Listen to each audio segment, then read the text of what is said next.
9ನೇ ತರಗತಿ ಕನ್ನಡ. ಬೆಳಕಿನ ತಾಣ ಜಯಪುರ. ಪ್ರಶ್ನೋತ್ತರಗಳು. ಕೃತಿಕಾರರ ಪರಿಚಯ. ಶಿವರಾಮ ಕಾರಂತರು. ಕಾಲ 1902ರಲ್ಲಿ ಜನನ. ಸ್ಥಳ ಉಡುಪಿ ಜಿಲ್ಲೆಯ ಕೋಟ. ಕಾದಂಬರಿ ಚಮ್ಮನದುಡ್ಡಿ, ಮರಳಿ ಮಣ್ಣಿಗೆ, ಬೆಟ್ಟದ ಜೀವ, ಮುಕ್ಕಜ್ಜಿಯ ಕನಸುಗಳು ಮುಂತಾದವು. ಕವನ ಸಂಕಲನ ರಾಷ್ಟ್ರಗೀತೆ, ಸುಧಾಕರ ಮತ್ತು ಸೀಳ್ಕವನಗಳು. ಕೃತಿ ಅಬ್ಬುವಿನಿಂದ ಬಾರಮಕ್ಕೆ, ಅಪೂರ್ವ ಪಶ್ಚಿಮ, ಅರಸಿಕರಲ್ಲ ಮುಂತಾದವು. ಪ್ರಶಸ್ತಿ ಜ್ಞಾನಪೀಠ ಪ್ರಶಸ್ತಿ, ಪಂಪ ಪ್ರಶಸ್ತಿ, ಕೇಂದ್ರ ಸಾಹಿತ್ಯ ಅಕಾಡೆಮಿ ಪ್ರಶಸ್ತಿ ಮುಂತಾದವು.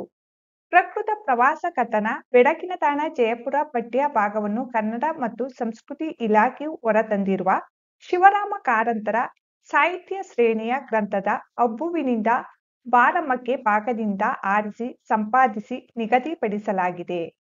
ಕೆಳಗಿನ ಪ್ರಶ್ನೆಗಳಿಗೆ ಒಂದೊಂದು ವಾಕ್ಯದಲ್ಲಿ ಉತ್ತರಿಸಿ. ಪ್ರಶ್ನೆ 1. ರೈಗಳ ಮನೆ ಎಂಥ ಪ್ರದೇಶದಲ್ಲಿತ್ತು? ಉತ್ತರ: ರೈಗಳ ಮನೆ 4 ಸುತ್ತಲೂ ಉಸುಬು ಹರಡಿದ್ದ ಮರುಭೂಮಿಯಲ್ಲಿ ಇತ್ತು. ಪ್ರಶ್ನೆ 2. ಲೇಖಕರಿಗೆ ಜಯಪುರದ ಮನೆಗಳ ಮೇಲೆ ಮೋಹವೇಕೆ? ಉತ್ತರ: ಜಯಪುರದ ಒಂದೊಂದು ಮನೆಯು ಒಂದೊಂದು ಶೈಲಿಯದ್ದು, ಒಂದೊಂದು ದೇಶದ್ದು ಆಗಿ ಕಾಣಿಸುವುದಿಲ್ಲ. ಆದುದರಿಂದಲೇ ಅವುಗಳ ಮೇಲೆ ಲೇಖಕರಿಗೆ ಮೋಹ. ಪ್ರಶ್ನೆ 3. ಜಯಪುರದ ಜನರಿಗೆ ಯಾವ ಯಾವ ಬಣ್ಣಗಳು ಇಷ್ಟ? ಉತ್ತರ: ಜಯಪುರದ ಜನರಿಗೆ ಕೆಂಪು, ಕಿತ್ತಳೆ, ಹಳದಿ ಬಣ್ಣಗಳೆಂದರೆ ಇಷ್ಟವಾಗಿತ್ತು. ಪ್ರಶ್ನೆ 4. ಜಯಪುರದ ಪೂರ್ವದ ರಾಜಧಾನಿ ಯಾವುದು? ಉತ್ತರ: ಜಯಪುರದ ಪೂರ್ವದ ರಾಜಧಾನಿ ಅಂಬೇರ. ಪ್ರಶ್ನೆ 5. ಲೇಖಕರಿಗಿದ್ದ ಹಂಬಲವೇನು? ಉತ್ತರ: ಜಯಪುರದಲ್ಲಿ ಜಾನಪದ ನೃತ್ಯವನ್ನು ನೋಡಬೇಕೆಂಬ ಹಂಬಲ ಲೇಖಕರಿಗೆ ಇತ್ತು. ಕೆಳಗಿನ ಪ್ರಶ್ನೆಗಳಿಗೆ 2-3 ವಾಕ್ಯಗಳಲ್ಲಿ ಉತ್ತರಿಸಿ. ಪ್ರಶ್ನೆ 1. ಜಯಪುರದ ಬೀದಿ ಹಾಗೂ ಮನೆಗಳ ಸೌಂದರ್ಯವನ್ನು ವರ್ಣಿಸಿ. ಉತ್ತರ: ಜಯಪುರದ ಬೀದಿಗಳು ಶತಮಾನಗಳ ಹಿಂದೆ ನಿರ್ಮಾಣವಾಗಿದ್ದರೂ ಬಹಳ ಅಗಲ ಮತ್ತು ನೇರವಾದವು. ಇಲ್ಲಿನ ಮುಖ್ಯ ಬೀದಿಗಳನ್ನು ಸಂಧಿಸುವಲ್ಲಿ ಸುಂದರವಾದ ಚೌಕಗಳಿವೆ. ಇನ್ನು ಒಂದೊಂದು ಶೈಲಿಯದ್ದು, ಒಂದೊಂದು ದೇಶದ್ದು ಆಗಿ ಕಾಣಿಸುವುದಿಲ್ಲ. ಪ್ರಶ್ನೆ 2. ಲೇಖಕರ ಮೊದಲ ಅಂಬೇರ ಭೇಟಿಗೂ ಇವತ್ತಿನ ಭೇಟಿಗೂ ಯಾವ ವ್ಯತ್ಯಾಸವಿತ್ತು? ಉತ್ತರ: ಹಿಂದೆ ಲೇಖಕರು ಅಂಬೇರಕ್ಕೆ ಹೋದಾಗ ಜನವಸತಿ ಇದ್ದಿರಲಿಲ್ಲ. ಹಲವಾರು ಪ್ರಾಚೀನ ಗುಡಿ ಗೋಪುರಗಳು ಗೂಬೆಯ ಮನೆಗಳಾಗಿದ್ದವು. ಲೇಖಕರು ಇತ್ತೀಚೆಗೆ ಭೇಟಿಯಾದಾಗ ನೂರಾರು ಸಿಂಧಿ ಕುಟುಂಬಗಳು ಅಲ್ಲಿ ಮನೆ ಮಾಡಿಕೊಂಡಿದ್ದರು. ಅಂಬೇರದ ಬುಡದಲ್ಲಿ ಒಂದು ಪುಟ್ಟ ಕೆರೆ. ಕೆರೆಯ ನೋಟ ಸುಂದರವಾದ ನೋಟ. ಸುತ್ತಲಿನ ಮರಗಳಲ್ಲಿ ಎಲೆಯ ಹಸಿರು ತಳಿರುಗಳು ಚಿಗುರಿದ್ದು ಮರಗಳು ಹಚ್ಚಗೆ ಕಾಣುತ್ತಿದ್ದವು.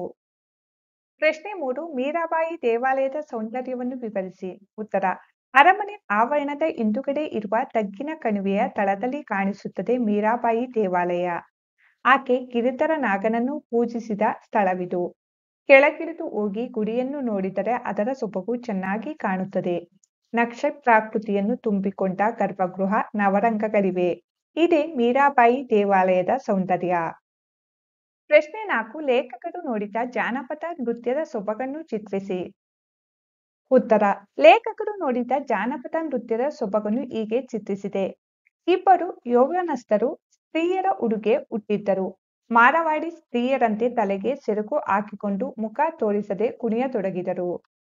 ಹಿಮ್ಮೇಳಕ್ಕೆ ಡೊಳ್ಳು ತಮಟೆಗಳಿದ್ದವು. ಮುಂಭಾಗದಲ್ಲಿ ಸ್ತ್ರೀ ವೇಷದ ನರ್ತಕರು ನರ್ತಿಸುತ್ತಿದ್ದರು. ಅವರ ಕಾಲಿನ ನಡಿಗೆಯಲ್ಲೂ ಕೈಗಳ ಚಲನೆಯಲ್ಲೂ ಜಾಣ್ಮೆ, ಚೆಲುವುಗಳೆರಡೂ ಇದ್ದವು. ಅವರ ಜೊತೆಗೆ 3-4 ಹುಡುಗರು ನಿತ್ಯದ ಉಡುಗೆಯಲ್ಲಿ ಕುಣಿದಾಡಿದರು. ಕೊಟ್ಟಿರುವ ಪ್ರಶ್ನೆಗಳಿಗೆ 5-6 ವಾಕ್ಯಗಳಲ್ಲಿ ಉತ್ತರಿಸಿ. ಪ್ರಶ್ನೆ 1. ಜಯಪುರದ ಜನರಿಗೆ ಬಣ್ಣಗಳ ಬಗೆಗೆ ಇರುವ ಮೋಹವನ್ನು ವಿವರಿಸಿ. ಉತ್ತರ: ಜಯಪುರ ಬಣ್ಣಗಾರರ ತವರೂರು. ಬಣ್ಣ ಹಾಕುವ ಕುಶಲಿಗರು ಆ ಊರಿನಲ್ಲಿ ಬಹಳ ಮಂದಿ ಇದ್ದಾರೆ. ಬಣ್ಣದ ಮೋಹವಿರುವ ಜನರು ಬಹಳ ಇದ್ದಾರೆ. ಗಿಡ ಮರಗಳಿಲ್ಲದ ಸ್ಥಳದಲ್ಲಿ ವಾಸಿಸುವ ಜನರಿಗೆ ಕಣ್ಣಿಗೆ ತಣಿವು ಹೇಗೆ ಬರಬೇಕು? ಆಗಿಂದೋ ಏನೋ ಇಲ್ಲಿನ ಜನರು, ಅದರಲ್ಲೂ ಹೆಂಗಸರು, ರಂಗುರಂಗಿನ ಲಂಗ, ಪೈಜಾಮ, ಸೀರೆ, ರವಿಕೆ, ಮೇಲೊದೆ ತೊಡುವ ಅಭ್ಯಾಸದವರು. ಅದರಲ್ಲೂ ಕೆಂಪು, ಕಿತ್ತಳೆ, ಹಳದಿ ಅಂದರೆ ಪ್ರಾಣ. ನಿತ್ಯವೂ ಹೋಳಿ ಹುಣ್ಣಿಮೆ ಮಾಡುವವರಂತೆ ಬಣ್ಣ ಚೆಲ್ಲಾಟ ಅವರ ಬಟ್ಟೆಗಳಲ್ಲಿ. ಗಂಡಸರು ರಂಗುರಾಯರು. ಅವರ ಪಂಚೆ ಅಂಗಿಗಳಲ್ಲಿ ರಂಗು ಕಾಣಿಸದಿದ್ದರೂ ಮುಂಡಾಸು 30 ಮೊಳಗಳಲ್ಲಿ 300 ಬಣ್ಣಗಳನ್ನು ಮೇರೈಸುವುದುಂಟು. ಹೀಗೆ ಜಯಪುರದ ಜನರಿಗೆ ಬಣ್ಣದ ಬಗೆಗೆ ಮೋಹವಿದೆ. ಪ್ರಶ್ನೆ 2. ಅಂಬೇರ ಬೆಟ್ಟದ 3 ಅಂತಸ್ತಿನ ಮನೆಯ ಒಳಾಂಗಣ ಚೆಲುವನ್ನು ತಿಳಿಸಿ. ಉತ್ತರ: ಅಂಬೇರ ಬೆಟ್ಟದ 3 ಅಂತಸ್ತಿನ ಮನೆಯ ಮೊದಲ ಅಂತಸ್ತಿನಲ್ಲಿ ಪುಟ್ಟ ದೇವಾಲಯವಿದೆ. ಈ ಪುಟ್ಟ ಮಂದಿರ ಚಿತ್ರ ಕೆಲಸಗಳಿಂದ ಕೂಡಿದ ಆಲುಕಲ್ಲಿನ ರಚನೆಯಿಂದ ಕೂಡಿದೆ. ಗೋಡೆಗಳು, ನೆಲವು, ಸ್ತಂಭಗಳೆಲ್ಲವೂ ಆಲುಕಲ್ಲಿನವೇ. ಗುಡಿ ಚಿಕ್ಕದಾಗಿದ್ದರೂ ಶಾಂತವಾಗಿ ಕಾಣಿಸುವ ಮಂದಿರ. ಗುಡಿಯ ವಿಗ್ರಹ ಮಾತ್ರ ಆಕಾರ ಹಾಗೂ ಅಲಂಕಾರಗಳಿಂದ ಅಷ್ಟೊಂದು ಶೋಭಿಸದು. ಮೇಲಿನ ಅಂಗಳವನ್ನೇರಿ ಹೋದರೆ ದೊಡ್ಡದೊಂದು ಸಭಾಂಗಣ ಬರುತ್ತದೆ. ಇದು ವಿಶಾಲವಾದ ಆಲುಗಲ್ಲಿನ ಚಾವಣಿ, ರಜಪೂತನ ಶೈಲಿಯ ಕಮಾನು ಮತ್ತು ಕಂಬಗಳು ತುಂಬಾ ಲಲಿತವಾಗಿದ್ದು ಪರಸ್ಪರ ಹೊಂದಿಕೊಂಡು ಈ ರಚನೆಗೆ ಚೆಲುವನ್ನು ನೀಡಿದೆ. ಎದುರಿನ ಅಂಕಣವು ಸಾಕಷ್ಟು ವಿಶಾಲವಾಗಿದೆ. ಇಲ್ಲಿಂದ 3ನೇ ಅಂತಸ್ತಿಗೆ ಹೋದರೆ ರಾಜರ ಅಂತಃಪುರವನ್ನು ನೋಡಬಹುದು. ಇಲ್ಲಿನ ಕೆಲವು ಭಾಗಗಳಲ್ಲಿ ಚಂದ್ರಕಾಂತ ಶಿಲೆಯ ಸುಂದರ ಮಂಟಪಗಳಿವೆ. ಶಿಲೆಯನ್ನು ಕೆತ್ತಿ ಬಣ್ಣದ ಕಲ್ಲುಗಳಿಂದ ಕೊರೆದು ತುಂಬಿಸಿದ ಲತಾ ಪುಷ್ಪಗಳ ಚಿತ್ರಾವಳಿಗಳು ಇವೆ. ಪ್ರಶ್ನೆ 3: ಜಂತ್ರಮಂತ್ರದ ವಿಶೇಷತೆಯನ್ನು ಪರಿಚಯ ಮಾಡಿಕೊಡಿ. ಜಂತ್ರಮಂತ್ರ ಹಳೆಯ ಕಾಲದ ಖಗೋಳ ವಿಜ್ಞಾನದ ಪರಿಶೀಲನಾಲಯ. 400-500 ವರ್ಷಗಳ ಪೂರ್ವದಲ್ಲಿ ಖಗೋಳಶಾಸ್ತ್ರಜ್ಞರು ಗ್ರಹ, ಸೂರ್ಯ, ಚಂದ್ರ, ತಾರಾಮಂಡಲಗಳನ್ನು ಅಳೆದು ಪರಿಶೀಲಿಸಿ ನೋಡುವ ಸಲುವಾಗಿ ಇಲ್ಲಿ ವಿಚಿತ್ರವಾದ ಸಾಧನವನ್ನು ನೆಟ್ಟಿದ್ದಾರೆ. ಇಂಥ 18 ವಿಧದ ಸಾಧನಗಳ ಚಿತ್ರ ರಚನೆಗಳಿವೆ. ಗಳಿಗೆ ಅಳೆಯುವುದಕ್ಕೆ, ಪ್ರತಿಯೊಂದು ತಿಂಗಳಿನಲ್ಲೂ ಸೂರ್ಯ ನಕ್ಷತ್ರಗಳ ಗತಿ ಪರಿಶೀಲಿಸುವುದಕ್ಕೆ ಏನೇನೋ ಏರ್ಪಾಡುಗಳಿವೆ.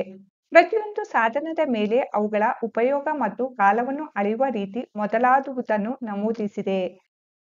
ದೂರದರ್ಶಿಯ ಸಹಾಯವಿಲ್ಲದೆ ಬರಿಗಣ್ಣಿನಿಂದಲೇ ಖಗೋಳದ ಗ್ರಹಗಳ ಗತಿಯನ್ನು ಅಳೆಯಲು ಮಾಡಿದ ಈ ಸಾಧನಗಳು ಗಣಿತಕ್ಕೆ ಸೂಕ್ಷ್ಮ ಪರಿಶೀಲನೆಗೆ ಹಿರಿಯರು ಸಲ್ಲಿಸಿದ ಕಾಣಿಕೆ. ಇದೇ ಜಂತ್ರಮಂತ್ರ ವಿಶೇಷತೆ. ಸಂದರ್ಭ ಸಹಿತ ಸ್ವಾರಸ್ಯವನ್ನು ವಿವರಿಸಿ. 1. ಅಲ್ಲಿ ಮಧ್ಯಾಹ್ನದ ವೇಳೆ ಸ್ನಾನಕ್ಕೆ ನೀರು ಕಾಯಿಸುವ ಅಗತ್ಯವಿಲ್ಲ. ಆಯ್ಕೆ: ಈ ವಾಕ್ಯವನ್ನು ಶಿವರಾಮ ಕಾರಂತರು ಬರೆದಿರುವ ಅಬ್ಬುವಿನಿಂದ ಬಾರಮಕ್ಕೆ ಗ್ರಂಥದಿಂದ ಆರಿಸಲಾಗಿರುವ ಬೆಳಗಿನ ತಾಣ ಜಯಪುರ ಎಂಬ ಗದ್ಯಭಾಗದಿಂದ ಆರಿಸಿಕೊಳ್ಳಲಾಗಿದೆ. ಸಂದರ್ಭ: ಕಾರಂತರು ಜೈಪುರದಲ್ಲಿದ್ದ ತಮ್ಮ ಸ್ನೇಹಿತರಾದ ರೈರವರ ಮನೆಗೆ ಹೋದಾಗ ಅಲ್ಲಿ ತಾವು ಬಿಸಿನೀರಿನ ಸ್ನಾನ ಮಾಡಿದ ಬಗ್ಗೆ ತಿಳಿಸುವ ಸಂದರ್ಭದಲ್ಲಿ ಹೀಗೆ ಹೇಳಿದ್ದಾರೆ. ರೈರವರ ಮನೆ ಸುತ್ತಲೂ ಮರಳು ಹರಡಿದ ಮರುಭೂಮಿಯಲ್ಲಿತ್ತು. ಅಲ್ಲಿ ಮಧ್ಯಾಹ್ನದ ವೇಳೆ ಸ್ನಾನಕ್ಕೆ ನೀರು ಕಾಯಿಸುವ ಅಗತ್ಯವಿಲ್ಲ, ಏಕೆಂದರೆ ಉಸುಬಿನ ಕಾವಿನಿಂದ ನಲ್ಲಿಯ ನೀರು ಕಾದೇ ಬರುತ್ತಿತ್ತು ಎಂದು ಹೇಳಿದ್ದಾರೆ. ಸ್ವಾರಸ್ಯ: ಮರುಭೂಮಿಯಲ್ಲಿ ವಾಸಿಸುವವರ ಜೀವನ ಶೈಲಿಯ ಮೇಲೆ ಅಲ್ಲಿನ ವಾಯುಗುಣ ಬೀರುವ ಪ್ರಭಾವ ಇಲ್ಲಿ ಸ್ವಾರಸ್ಯಪೂರ್ಣವಾಗಿ ವ್ಯಕ್ತವಾಗಿದೆ. 2. ಗಂಡಸರು ರಂಗುರಾಯರೇ. ಆಯ್ಕೆ: ಈ ವಾಕ್ಯವನ್ನು ಶಿವರಾಮ ಕಾರಂತರು ಬರೆದಿರುವ ಅಬ್ಬುವಿನಿಂದ ಬಾರಮಕ್ಕೆ ಕೃತಿಯಿಂದ ಆರಿಸಲಾಗಿರುವ ಬೆಳಗಿನ ತಾಣ ಜಯಪುರ ಎಂಬ ಗದ್ಯಭಾಗದಿಂದ ಆರಿಸಿಕೊಳ್ಳಲಾಗಿದೆ. ಸಂದರ್ಭ: ಜೈಪುರದ ಜನರು, ಅದರಲ್ಲೂ ಹೆಂಗಸರು ರಂಗುರಂಗಿನ ಲಂಗ, ಪೈಜಾಮ, ಸೀರೆ, ರವಿಕೆ, ಮೇಲೊದೆ ತೊಡುವ ಅಭ್ಯಾಸದವರು. ಅದರಲ್ಲೂ ಕೆಂಪು, ಕಿತ್ತಳೆ, ಹಳದಿ ಎಂದರೆ ಪ್ರಾಣ. ನಿತ್ಯವೂ ಹೋಳಿ ಹುಣ್ಣಿಮೆ ಮಾಡುವವರಂತೆ ಬಣ್ಣದ ಚೆಲ್ಲಾಟ ಅವರ ಬಟ್ಟೆಗಳಲ್ಲಿ ಎಂದು ಹೇಳುವ ಸಂದರ್ಭದಲ್ಲಿ ಗಂಡಸರು ರಂಗುರಾಯರೇ.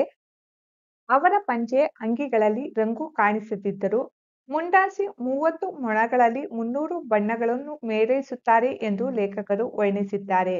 ಸ್ವಾರಸ್ಯ: ಜೈಪುರದಲ್ಲಿ ಬಣ್ಣದ ವ್ಯಾಮೋಹ ಹೊಂದಿರುವುದರಲ್ಲಿ ಹೆಂಗಸರಷ್ಟೇ ಅಲ್ಲದೆ ಗಂಡಸರು ಮುಂದಿದ್ದಾರೆ ಎಂಬುದು ಲೇಖಕರ ಮಾತಿನ ಸ್ವಾರಸ್ಯವಾಗಿದೆ. 3. ಪ್ರಾಚೀನ ಗುಡಿ ಗೋಪುರಗಳು ಗೂಬೆಯ ಮನೆಗಳಾಗಿದ್ದವು. ಆಯ್ಕೆ: ಈ ವಾಕ್ಯವನ್ನು ಶಿವರಾಮ ಕಾರಂತರು ಬರೆದಿರುವ ಅಬ್ಬುವಿನಿಂದ ಬಾರಮಕ್ಕೆ ಕೃತಿಯಿಂದ ಆರಿಸಲಾಗಿರುವ ಬೆಳಗಿನ ತಾಣ ಜಯಪುರ ಎಂಬ ಗದ್ಯಭಾಗದಿಂದ ಆರಿಸಿಕೊಳ್ಳಲಾಗಿದೆ. ಸಂದರ್ಭ: ಲೇಖಕರು 15 ವರ್ಷಗಳ ಹಿಂದೆ ಜಯಪುರದ ಸಮೀಪದ ಅಂಬೇರಕ್ಕೆ ಭೇಟಿ ನೀಡಿದಾಗ ಅಲ್ಲಿ ಜನವಸತಿ ಇರಲಿಲ್ಲ. ಅಂದಿಗೂ ಇಂದಿಗೂ ಅಲ್ಲಿ ಉಂಟಾಗಿರುವ ಬದಲಾವಣೆಯನ್ನು ವಿವರಿಸುವ ಸಂದರ್ಭದಲ್ಲಿ ಲೇಖಕರು ಹಿಂದೆ ಪ್ರಾಚೀನ ಗುಡಿ ಗೋಪುರಗಳು ಗೂಬೆಯ ಮನೆಗಳಾಗಿದ್ದವು ಎಂದು ಹೇಳಿದ್ದಾರೆ. ಸ್ವಾರಸ್ಯ: ಹಿಂದೆ ಜನವಸತಿ ಇಲ್ಲದ ಪ್ರಾಚೀನ ಗುಡಿ ಗೋಪುರಗಳು ಪಾಳು ಬಿದ್ದಿದ್ದವು. ಆದರೆ ಆಧುನಿಕತೆಯ ಪ್ರಭಾವದಿಂದ ಈಗ ಅಲ್ಲಿ ಜನಸಂದಣಿ ಇದೆ ಎಂಬುದು ಈ ಮಾತಿನ ಸ್ವಾರಸ್ಯವಾಗಿದೆ. 4. ಚಾವಡಿಗೆ ನಕ್ಷತ್ರ ಲೋಕದ ಸೊಬಗನ್ನು ಕೊಡುತ್ತವೆ. ಆಯ್ಕೆ: ಈ ವಾಕ್ಯವನ್ನು ಶಿವರಾಮ ಕಾರಂತರು ಬರೆದಿರುವ ಅಬ್ಬುವಿನಿಂದ ಬಾರಮಕ್ಕೆ ಗ್ರಂಥದಿಂದ ಆರಿಸಲಾಗಿರುವ ಬೆಳಗಿನ ತಾಣ ಜಯಪುರ ಎಂಬ ಗದ್ಯಭಾಗದಿಂದ ಆರಿಸಲಾಗಿದೆ. ಸಂದರ್ಭ ಅಂಬೇರದಲ್ಲಿನ 3 ಅಂತಸ್ತಿನ ಅರಮನೆಯಲ್ಲಿನ ಒಂದೆರಡು ಚಾವಡಿಗಳಲ್ಲಿ ಕನ್ನಡಿಯ ಚೂರುಗಳನ್ನು ಸುಣ್ಣದ ಗಾರೆಯಲ್ಲಿ ಅಂಟಿಸಿ ಚಿತ್ರ ವಿಚಿತ್ರ ಪ್ರತಿರೂಪಗಳನ್ನು ನಿರ್ಮಿಸಿ ಅಲಂಕರಿಸಿದಂತಹ ಕಂಬ ಮುಚ್ಚಳಿಕೆಗಳುಳ್ಳ ರಚನೆ ಕತ್ತಲಿನಲ್ಲಿ ದೀವಿಗೆ ಹೊತ್ತಿಸಿದಾಗ ಲಕ್ಷೋಪಲಕ್ಷ ಗಾಜಿನ ತುಣುಕುಗಳು ಚಾವಡಿಗೆ ನಕ್ಷತ್ರ ಲೋಕದ ಸೊಬಗನ್ನು ಕೊಡುತ್ತವೆ ಎಂದು ಲೇಖಕರು ವರ್ಣಿಸಿದ್ದಾರೆ. ಸ್ವಾರಸ್ಯ ಜಯಪುರವನ್ನು ಆಳಿದ ರಜಪೂತ ದೊರೆಗಳ ಕಲಾ ರಸಿಕತೆ ಹಾಗೂ ಅವರು ಕಲೆಗೆ ನೀಡಿದ ಪ್ರೋತ್ಸಾಹ ಲೇಖಕರ ಈ ಮಾತಿನಲ್ಲಿ ಸ್ವಾರಸ್ಯಪೂರ್ಣವಾಗಿ ವ್ಯಕ್ತವಾಗಿದೆ. ಬಿಟ್ಟ ಜಾಗಗಳನ್ನು ಸೂಕ್ತ ಪದಗಳಿಂದ ತುಂಬಿರಿ. 1. ಜಯಪುರ ಬಣ್ಣಗಾರರ ಡ್ಯಾಶ್ ತವರೂರು. 2. ಚಿತ್ರ ಕೊರೆದು ಮಾಡಿದ ಡ್ಯಾಶ್ ನೀರ ಕಾಲುವೆಗಳು ಆಲುಗಲ್ಲಿನ. 3. ರಾಜರ ಅಂತಃಪುರದ ಕೆಲವು ಭಾಗಗಳಲ್ಲಿ ಡ್ಯಾಶ್ ಸುಂದರ ಮಂಟಪಗಳಿವೆ. ಚಂದ್ರಕಾಂತ. 4. ಹಿಮ್ಮೇಳಕ್ಕೆ ಡ್ಯಾಶ್ ತಮಟೆಗಳಿದ್ದವು. ಡೊಳ್ಳು. 5. ಮಿತ್ರರೈಗಳ ಡ್ಯಾಶ್ ವಂದನೆ ಸಲ್ಲಿಸಿದೆವು. ಸತ್ಕಾರಕ್ಕೆ ವಂದಿಸಿ ಬರೆಯಿರಿ. ವಂದಿಸಿ ಬರೆಯಲಾಗಿದೆ. ಅಂಬೇರ ಪೂರ್ವದ ರಾಜಧಾನಿ. ಲಕ್ಷೋಪಲಕ್ಷ ಗುಣಸಂಧಿ ಬಣ್ಣ ಬಣ್ಣ ದ್ವಿರೂಕ್ತಿ. ಜಂತ್ರಮಂತ್ರ ಖಗೋಳ ವೀಕ್ಷಣಾಲಯ. ಶೃಂಗಾರ ತತ್ಸಮ. ಭಾಷಾ ಚಟುವಟಿಕೆ ಕೊಟ್ಟಿರುವ ಪ್ರಶ್ನೆಗಳಿಗೆ ಉತ್ತರಿಸಿ. ಪ್ರಶ್ನೆ 1. ಸಂಸ್ಕೃತ ಸಂಧಿ ಎಂದರೇನು? ಅದರ ವಿಧಗಳ್ಯಾವುವು? ಉತ್ತರ. ಸಂಸ್ಕೃತ ಪದಗಳು ಸೇರಿ ಸಂಧಿಯಾದರೆ ಅವುಗಳನ್ನು ಸಂಸ್ಕೃತ ಸಂಧಿ ಎಂದು ಕರೆಯಲಾಗುತ್ತದೆ. ಇದರಲ್ಲಿ ಸ್ವರಸಂಧಿ ವ್ಯಂಜನ ಸಂಧಿ ಎಂದು 2 ವಿಧಗಳಿವೆ. ಪ್ರಶ್ನೆ 2. ಸವರ್ಣ ದೀರ್ಘ ಸಂಧಿ ಎಂದರೇನು? ಉತ್ತರ. ಸವರ್ಣ ಸ್ವರಗಳು ಒಂದರ ಮುಂದೆ ಒಂದು ಸೇರಿ ಸಂಧಿಯಾದರೆ ಅವೆರಡರ ಸ್ಥಾನದಲ್ಲಿ ಅದೇ ಜಾತಿಯ ದೀರ್ಘ ಸ್ವರ ಆದೇಶವಾಗಿ ಬಂದರೆ ಅದನ್ನು ಸವರ್ಣ ದೀರ್ಘ ಸಂಧಿ ಎಂದು ಕರೆಯುತ್ತಾರೆ. ಪ್ರಶ್ನೆ 3. ಗುಣಸಂಧಿ ಎಂದರೇನು? ಉದಾಹರಣೆ ಕೊಡಿ. ಉತ್ತರ. ಅ ಆ ಕಾರಗಳಿಗೆ ಈ ಕಾರಗಳು ಪರವಾದರೆ ಅವೆರಡರ ಸ್ಥಾನದಲ್ಲಿ ಎ ಕಾರವು, ಉ ಕಾರಗಳು ಪರವಾದರೆ ಓ ಕಾರವು, ಋ ಕಾರ ಪರವಾದರೆ ಅರ್ಕಾರವು ಆದೇಶವಾಗಿ ಬಂದರೆ ಇದು ಗುಣಸಂಧಿ. ಉದಾಹರಣೆಗೆ ನರ ಪ್ಲಸ್ ಇಂದ್ರ ನರೇಂದ್ರ, ಭಾಗ್ಯ ಪ್ಲಸ್ ಉದಯ ಭಾಗ್ಯೋದಯ, ರಾಜ ಪ್ಲಸ್ ಋಷಿ ರಾಜಶ್ರೀ. ಪ್ರಶ್ನೆ 4. ಸಮಾಸ ಎಂದರೇನು? ಅದರ ವಿಧಗಳ್ಯಾವುವು? ಉತ್ತರ. 2 ಅಥವಾ ಅನೇಕ ಪದಗಳು ಅರ್ಥಕ್ಕೆ ಅನುಸಾರವಾಗಿ ಸೇರಿ ಮಧ್ಯದಲ್ಲಿರುವ ವಿಭಕ್ತಿ ಪ್ರತ್ಯಯವನ್ನು ಲೋಪ ಮಾಡಿಕೊಂಡು ಒಂದು ಪದವಾಗುವುದಕ್ಕೆ ಸಮಾಸ ಎನ್ನುವರು. ಸಮಾಸದಲ್ಲಿ 8 ವಿಧ. ತತ್ಪುರುಷ ಸಮಾಸ, ಕರ್ಮಧಾರಯ ಸಮಾಸ, ಕ್ರಿಯಾ ಸಮಾಸ, ದ್ವಂದ್ವ ಸಮಾಸ, ಬಹುವ್ರೀಹಿ ಸಮಾಸ, ಅಂಶಿ ಸಮಾಸ, ದ್ವಿಗು ಸಮಾಸ, ಗಮಾಕ ಸಮಾಸ. ಪ್ರಶ್ನೆ 5. ಅಂಶಿ ಸಮಾಸ ಎಂದರೇನು? 2 ಉದಾಹರಣೆ ಕೊಡಿ. ಉತ್ತರ. ಪೂರ್ವೋತ್ತರ ಪದಗಳು ಅಂಶಭಾವ ಸಂಬಂಧದಿಂದ ಸೇರಿ ಪೂರ್ವ ಪದದ ಅರ್ಥ ಪ್ರಧಾನವಾಗುವ ಸಮಾಸವೇ ಅಂಶಿ ಸಮಾಸ. ಉದಾಹರಣೆಗೆ ಹಿಂದಲೆ, ತಲೆಯ ಪ್ಲಸ್ ಹಿಂದೆ, ಮುಂಬಾಗಿಲು, ಬಾಗಿಲಿನ ಪ್ಲಸ್ ಮುಂದು. ಪ್ರಶ್ನೆ 6. ದ್ವಂದ್ವ ಸಮಾಸ ಎಂದರೇನು? 2 ಉದಾಹರಣೆಗಳನ್ನು ಬರೆಯಿರಿ. ಉತ್ತರ. 2 ಅಥವಾ ಅನೇಕ ಪದಗಳು ಸಹಯೋಗ ತೋರುವಂತೆ ಸೇರಿ ಎಲ್ಲಾ ಪದಗಳ ಅರ್ಥವು ಪ್ರಧಾನವಾಗಿ ಇರುವ ಸಮಾಸವೇ ದ್ವಂದ್ವ ಸಮಾಸ. ಉದಾಹರಣೆಗೆ ಕೆರೆ ಕಟ್ಟೆ ಬಾವಿಗಳು, ಕೆರೆಯು ಪ್ಲಸ್ ಕಟ್ಟೆಯು ಪ್ಲಸ್ ಬಾವಿಯು. ಆನೆ ಕುದುರೆ ಒಂಟೆಗಳು, ಆನೆಯು ಪ್ಲಸ್ ಕುದುರೆಯು ಪ್ಲಸ್ ಒಂಟೆಯು. ಗಿಡ ಮರ ಬಳ್ಳಿಗಳು, ಗಿಡವು ಪ್ಲಸ್ ಮರವು ಪ್ಲಸ್ ಬಳ್ಳಿಯು. ಕೊಟ್ಟಿರುವ ಪದಗಳಲ್ಲಿ ಅನುಸ್ವರ ವಿಸರ್ಗ ಸಹಿತ ಅಕ್ಷರಗಳನ್ನು ಗುರುತಿಸಿ ಬರೆಯಿರಿ. ಗುರುತಿಸಿ ಬರೆಯಲಾಗಿದೆ. ಕೊಟ್ಟಿರುವ ಪದಗಳಲ್ಲಿ ಅನುನಾಸಿಕ ಅಕ್ಷರಗಳನ್ನು ಗುರುತಿಸಿ ಬರೆಯಿರಿ. ಗುರುತಿಸಿ ಬರೆಯಲಾಗಿದೆ. ಕೊಟ್ಟಿರುವ ವಿಷಯಗಳನ್ನು ಕುರಿತು ಒಂದು ಪುಟಕ್ಕೆ ಮೀರದಂತೆ ಪ್ರಬಂಧ ಬರೆಯಿರಿ. ಜನಸಂಖ್ಯೆ. ಇಂದು ಜಗತ್ತಿನ ಅನೇಕ ರಾಷ್ಟ್ರಗಳನ್ನು ಕಾಡುತ್ತಿರುವ ಸಮಸ್ಯೆಗಳಲ್ಲಿ ಜನಸಂಖ್ಯೆ ಸಮಸ್ಯೆ ಒಂದು. ಸ್ವಾತಂತ್ರ್ಯ ಪೂರ್ವದಲ್ಲಿ ವರಕವಿ ದ. ರಾ. ಬೇಂದ್ರೆಯವರು ಮಕ್ಕಳಿರಲವ ಮನೆತುಂಬ ಎಂಬ ಪದ್ಯವನ್ನು ಬರೆದಾಗ ಭಾರತದ ಜನಸಂಖ್ಯೆ ಕೇವಲ 33 ಕೋಟಿ ಇತ್ತು. ಇಂದು ಹೆಮ್ಮೆಯ ಭಾರತೀಯರು ನಾವು ಜನಸಂಖ್ಯೆಯಲ್ಲಿ 120 ಕೋಟಿಗೂ ಮೀರಿದ್ದೇವೆ. ಜನಸಂಖ್ಯೆ ಪ್ರಮಾಣದಲ್ಲಿ ಚೀನಾ ದೇಶವು ಜಗತ್ತಿನಲ್ಲಿಯೇ ಮೊದಲ ರಾಷ್ಟ್ರ ಎನಿಸಿದರೆ ಭಾರತವು 2ನೇ ರಾಷ್ಟ್ರವಾಗಿದೆ. ಭೂಮಿಯು ಇರುವಷ್ಟೇ ಇದ್ದು ಜನಸಂಖ್ಯೆ ಹೆಚ್ಚುತ್ತಾ ಹೋದರೆ ಉದ್ಭವಿಸುವ ಸಮಸ್ಯೆಗಳು ಹಲವಾರು.